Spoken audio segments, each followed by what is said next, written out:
ప్రవర్తించిన ధర్మనిరుతుడు పరమ పావన చరిత్రని తెలుసుకోలేక నిష్కారణంగా అపోహ చెంది మహా అపరాధం చేశాను. నేనేం తల్పురాలిని.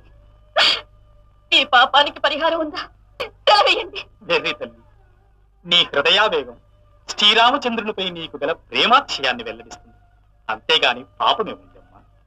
ఊహాపోహలతో మనస్సు కలత చెందడం అందరికీ సహజమే కదా. నీ మనశ్శాంతి కోసం పాపాలన్నీ పోగొట్టి కోరిన కోరిక లీడేర్చే వ్రతం ఒకటి, దాన్ని ఆచరించు. తెలవేయండి స్వామి.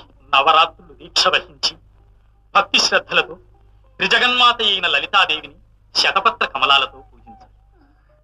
కానీ ఎంత ప్రబలతర కారణం చేతనైనా పూజ పరిసమాప్తి కాకుండా విఘ్నం జరిగితే అది నీకే ప్రమాదం తల్లి. విఘ్నం జరగని స్వామి, కానీ శతపత్ర కమలాలను తెచ్చేవారెవరు? ఏమన్నా అమ్మా?